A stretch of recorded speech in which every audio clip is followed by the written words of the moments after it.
Abacuque, capítulo 3, versículos 17 a 19, que diz que porque ainda que a figueira não floresça, nem haja fruto na vide, ainda que decepcione o produto da oliveira, e os campos não produzam mantimento, ainda que as ovelhas da malhada sejam arrebatadas, e nos currais não haja gado, todavia eu me alegrarei no Senhor, exultarei no Deus da minha salvação.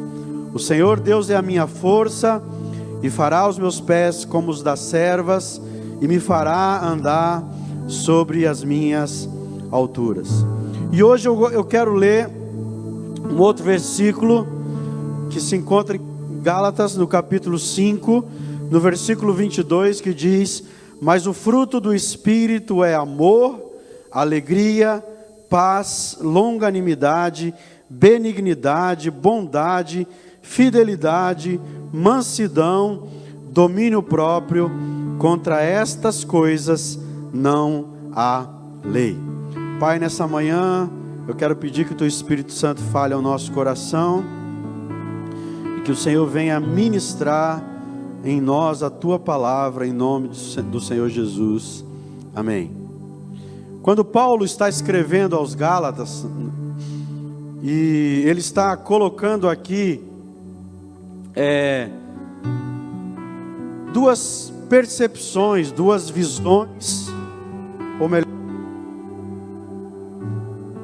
ele está colocando aqui como eu e você reagimos às situações da vida, às circunstâncias da vida, quando nós deixamos que a nossa carne seja o centro, seja aquilo que define as nossas ações. E se você ler o texto a partir do versículo 19, você vai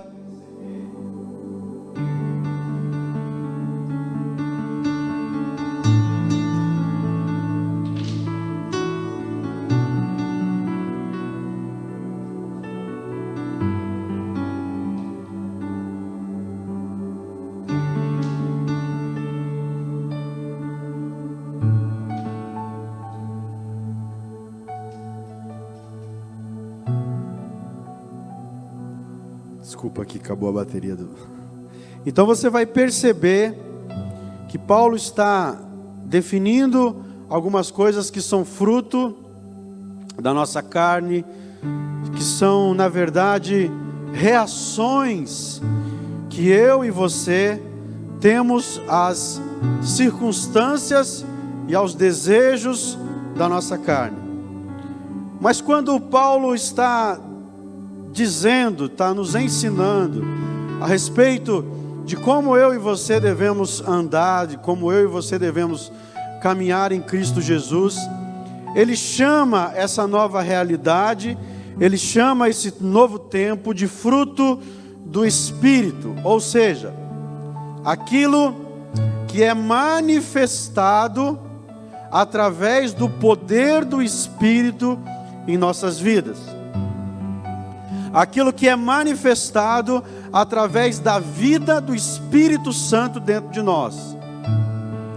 E quando Paulo está escrevendo a respeito disso, na verdade, ele está declarando, ele está nos ensinando que essa é a característica de Deus.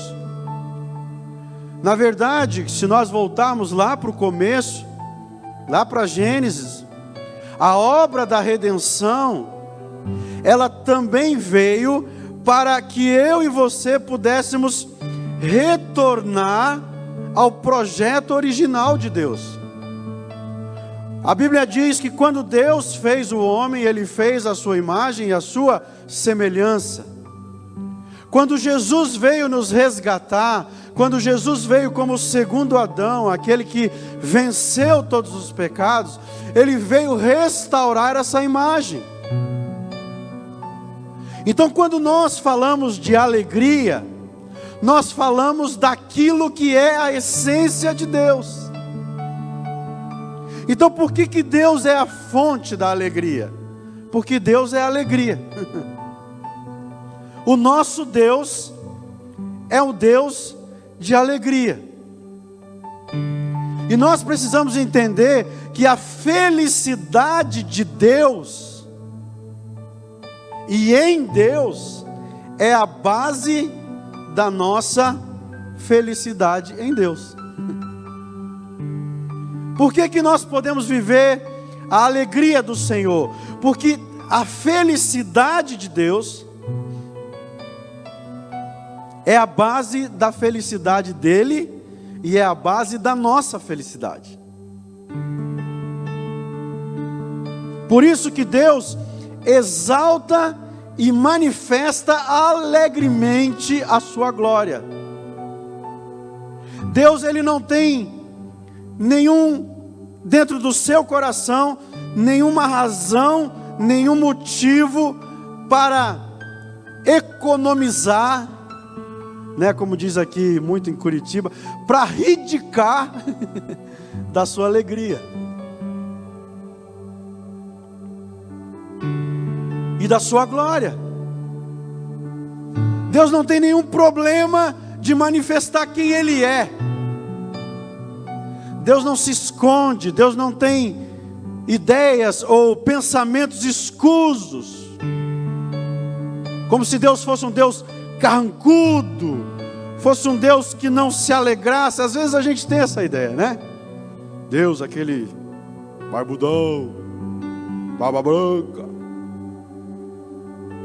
com um raio na mão, doido para nos acertar quando nós erramos. E na verdade, o que Deus gosta é de manifestar a sua glória.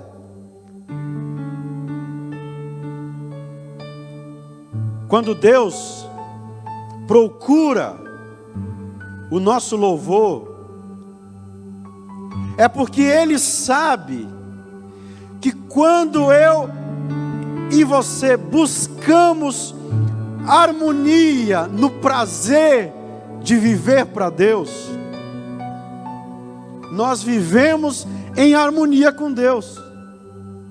Porque a Bíblia diz que eu e você nascemos para o louvor e para a glória de Deus.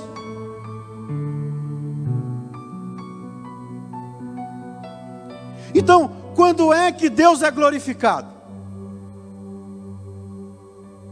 Quando eu e você aprendemos a viver de maneira satisfeita em Deus.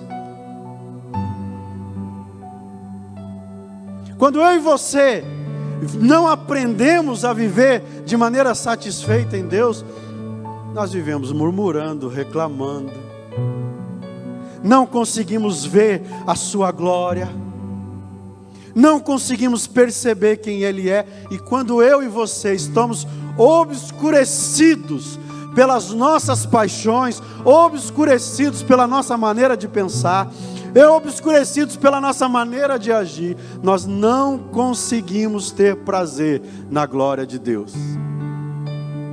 É o famoso crente limão. A Bíblia diz que o fruto é do Espírito, não é? Mas esse fruto não é limão. Nós precisamos entender que Deus é absolutamente soberano. O texto, em Salmo 115, versículo 3, diz assim: o nosso Deus está nos céus, ou seja, no lugar mais alto, na posição mais alta. Não há nenhum ser que esteja acima de Deus. Não há nenhuma circunstância que esteja acima de Deus. Não há nenhum ser na terra, não há nenhum ser no céu que esteja acima de Deus. E por isso Ele faz tudo o que lhe apraz. Sabe o que isso quer dizer? Que o seu Deus, Ele não é frustrado. O Deus que você ama, o Deus que você serve, Ele não é frustrado. O Deus que você ama, o Deus que você serve, se alegra com tudo o que Ele faz. Esse é o nosso Deus. Desde a sua criação, aquela linda borboleta, aquele lindo beija-flor. Esses dias eu gosto muito de ver canal de bicho. E agora eu arrumei uma parceira para assistir canal de bicho, que é a minha cachorra. Ela fica se assistindo, ela adora. Eu gosto muito. Esses dias eu vi um passarinho, que eu falei assim, não pode ser de verdade isso. Tal era a perfeição, a beleza, as cores, lindas, maravilhosas. Então quando Deus fez os céus e a terra, vá lá em Gênesis, leia. Cada coisa que Deus fazia, Ele dizia o quê? Que era bom. É bom. Fez os animais, é bom. Fez a terra, é bom. Fez os céus, é bom. Mas a Bíblia diz que quando Ele fez a mim, fez a você, Ele não disse que era bom. Ele disse que era muito bom. Então, desde a criação, Deus se alegra com tudo que Ele faz. Quando Ele vem e nos redime, a história da redenção, Ele se alegra. O texto de Salmo diz que Ele se alegrará com o seu trabalho, com o fruto do seu trabalho. Lembra dessa música? Tu verás o fruto do vosso trabalho. É o Salmo. Ele é um Deus inabalavelmente feliz. Talvez você nunca tenha pensado nessa característica de Deus.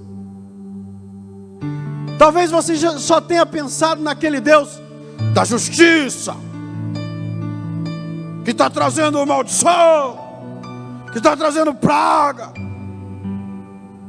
E você não tenha percebido que nesse prisma, você ainda não enxergou que o seu Deus é inabalavelmente feliz. O texto diz, nenhum dos seus planos podem ser frustrados. Na redenção, quando Ele começa a história da redenção no seu Filho, o que Ele diz?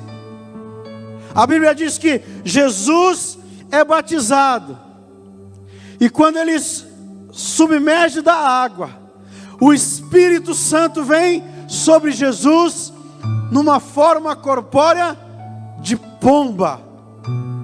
E lá do céu, Ele não diz assim, esse é o meu Filho amado em quem eu amo. Esse é meu Filho amado em quem eu estou feliz porque Ele está me obedecendo. Mas Ele diz, esse é meu Filho amado, que eu me alegro. Que eu me alegro nele. Que eu me alegro na obra redentora que Ele está para cumprir. Ou seja, a felicidade e o prazer de Deus está nele mesmo.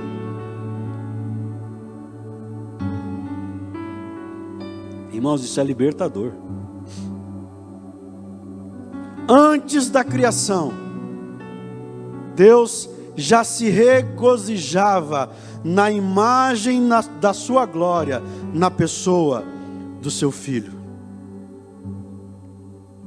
Depois, a alegria de Deus veio a público. Aquilo que estava oculto, aquilo que ninguém conhecia, aquilo que ninguém sabia, se revelou, veio a público, tanto na obra da sua criação, como na obra da sua redenção. Essas obras alegram o coração de Deus, sabe por quê? Porque refletem a glória de Deus.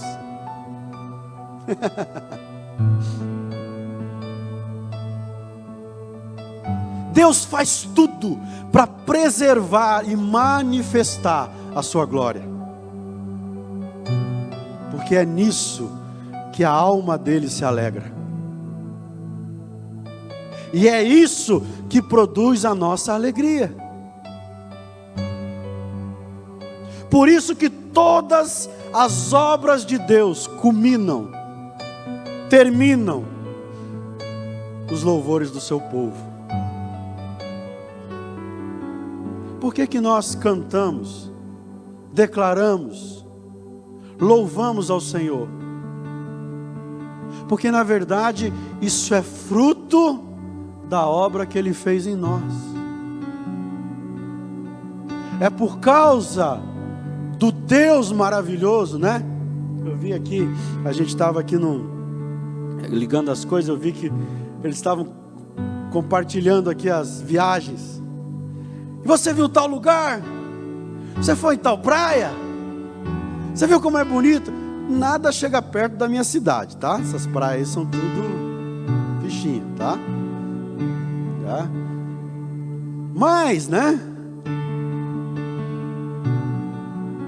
Como é lindo ver as obras de Deus. Não é verdade? Como é lindo ver a natureza, a beleza de Deus. Como é lindo ver um pai de família, um homem e uma mulher que estavam entenebrecidos, encharcados no lodo do pecado. E um dia a graça do Senhor os alcançou.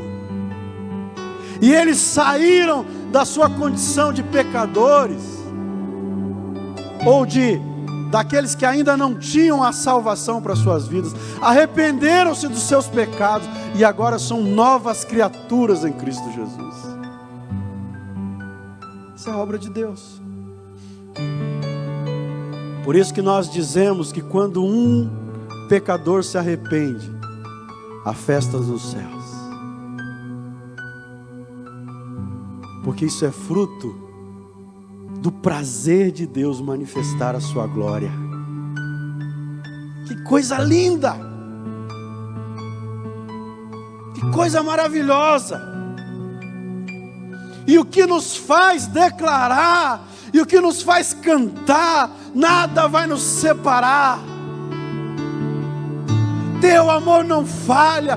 O que nos faz declarar isso é a glória de Deus que se manifestou na minha vida e na sua vida. É porque nós estamos enxergando agora com os óculos da salvação, com os óculos da alegria, com os óculos das obras de Deus que eu e você podemos enxergar.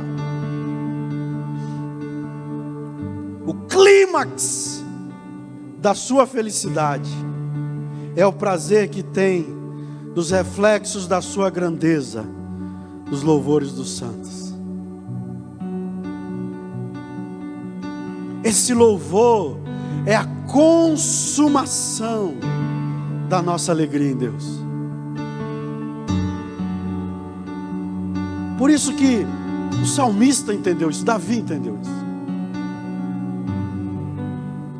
Quando as adversidades vinham de encontro à sua vida, quando as adversidades vinham contra ele, a sua alma se entristecia. Ele era homem, mas aí ele lembrava do Deus da sua salvação. Qual foi o momento mais crítico na vida de Davi? Foi o momento que ele fez toda aquela pataquada lá, né? Como é que era a palavra que nós ouvimos hoje? Presepada, né? Toda aquela presepada e tal, e bota lá o amigo dele na frente da batalha, mata o amigo, já tinha, né, ficado com a mulher do cara, e a mulher estava grávida, uma bagunça. E aí ele escreve um salmo. E nesse salmo ele diz: enquanto eu encobri o meu pecado, os meus ossos ficaram doentes. Mas quando eu resolvi esse problema, e me veio a alegria da salvação. Volta a alegria. Quando os meus olhos estão fixados no Deus que manifesta a sua glória, e aí eu consigo louvar. Por isso, que quando a palavra de Deus diz que Deus procura o louvor, e procura e nos ensina a louvar e a buscarmos nele o prazer, são a mesma coisa. Louvor e prazer em Deus é a mesma coisa. Por isso que a gente gosta de cantar nessa igreja. Nós cantamos mesmo.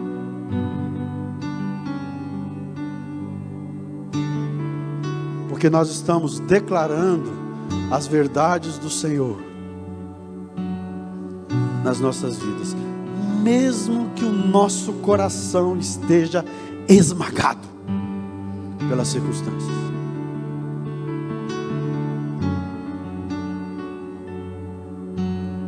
Que coisa linda, né? Isso é o Evangelho. Esse é o fundamento do prazer do cristão.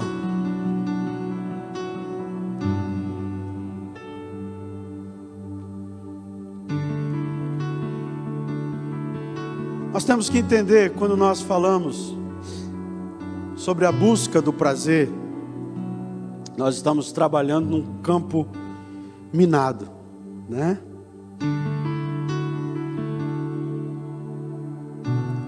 Nós vivemos numa sociedade hedonista,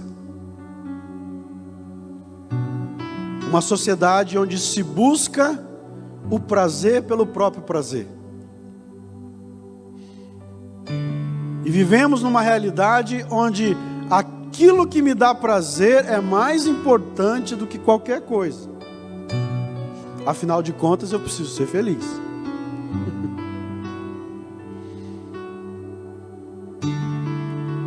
Mas olha o que diz o texto.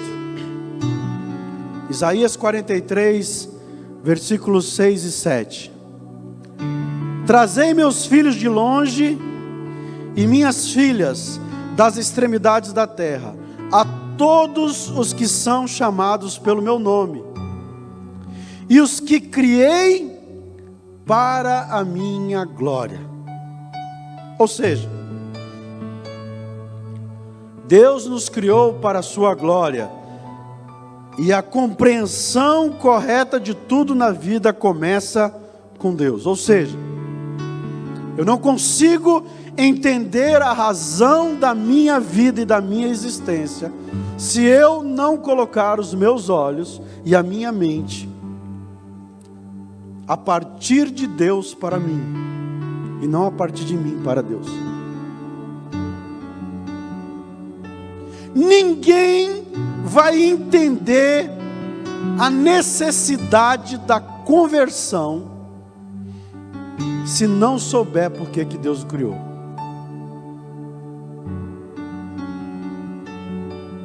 As pessoas não vão conseguir compreender por que elas têm que ser salvas se elas não entenderem a razão pela qual elas existem.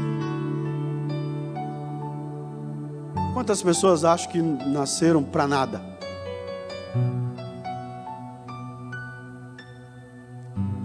Quantas pessoas nasceram e não conseguem perceber o propósito da sua vida, o supremo propósito da sua vida? Eu sou só o fruto de um momento de alegria lá, de prazer do meu pai, da minha mãe, ou seja lá como foi. Mas entre milhões de espermatozoides, foi você que chegou lá. E se Deus lhe deu a vida, Deus lhe deu um propósito. E o propósito é glorificar a Deus. E se as pessoas não entenderem isso, elas não entendem a razão por que elas têm que se converter. Só porque, não, eu vou me converter porque eu tenho medo do inferno. Não, eu vou me converter porque se o mundo acabar em água, pelo menos eu estou bem. Eu estou no céu. Não. Eu vou me converter porque eu nasci para viver com Deus, para viver para Deus, para manifestar a glória de Deus.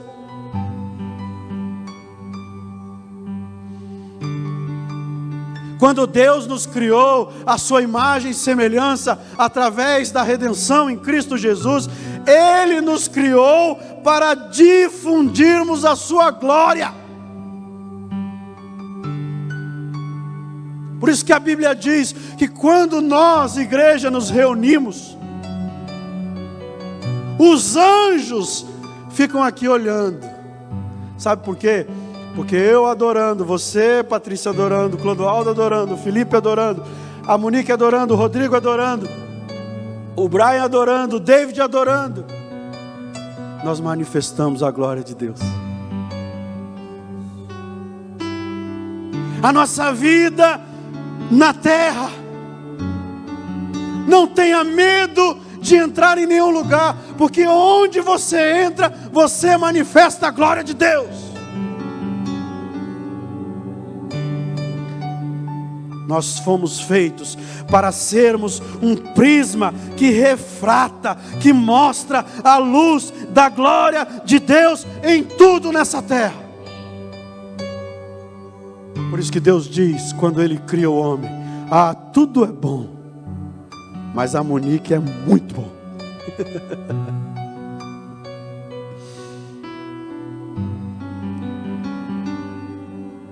Nós não sabemos por que Deus decidiu isso.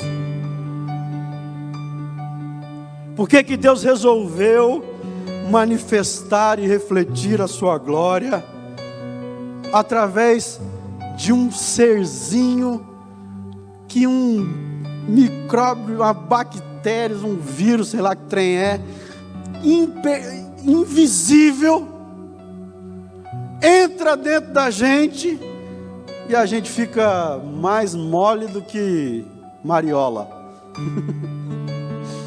mais fraco do que prego em gelatina. Ser frágil, fraco. Nós não sabemos por que Deus decidiu fazer isso. Isso é um grande mistério.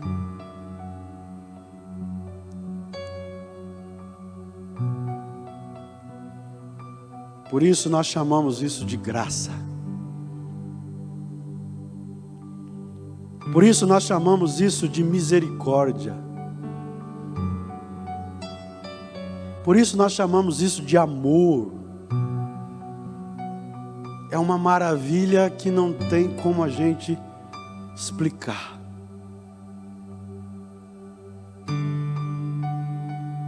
Antes da cruz não éramos nada. Depois da cruz nós passamos a existir. Para a glória de Deus.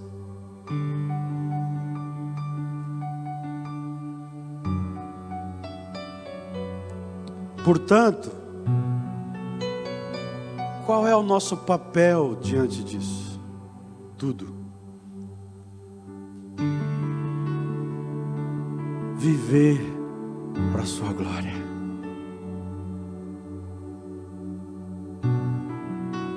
O texto de 1 Coríntios,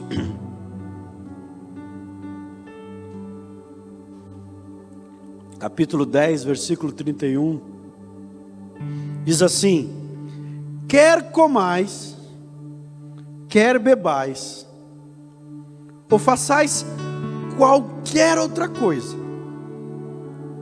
fazei tudo para a glória de Deus.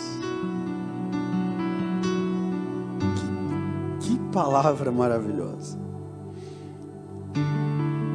Se Deus nos fez para a sua glória, é evidente que nós devemos viver para a sua glória. Agora pensa comigo. Todas as coisas que eu e você fazemos,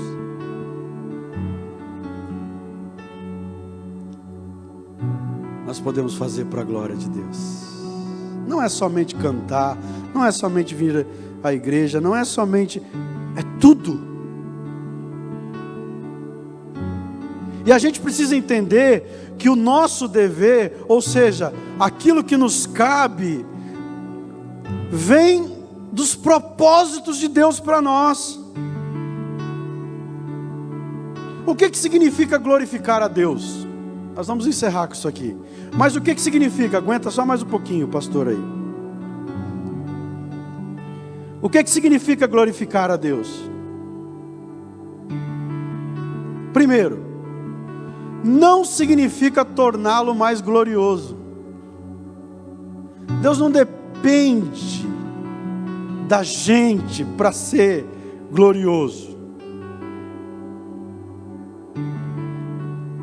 É eu e você que precisamos aprender a reconhecer a glória de Deus, a valorizar acima de todas as coisas e fazê-lo conhecido.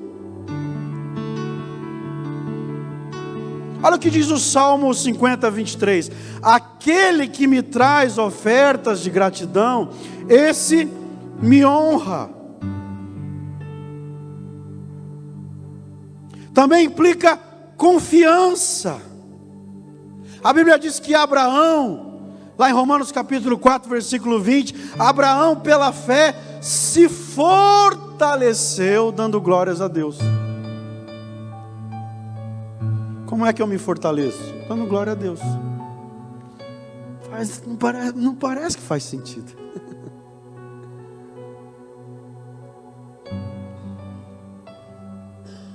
Glorificar a Deus é um dever que nós temos.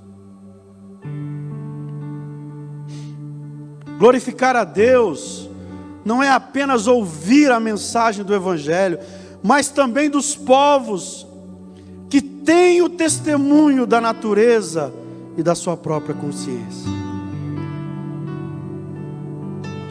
Desde que Deus criou o mundo, desde que Deus deu as qualidades invisíveis, tanto o seu poder eterno como a sua natureza divina, têm sido vistos claramente.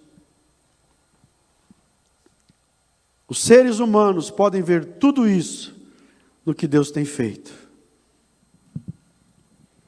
Por isso, eles não têm desculpa nenhuma, embora conheçam a Deus, e não lhe dão a honra que merece, e não são agradecidos.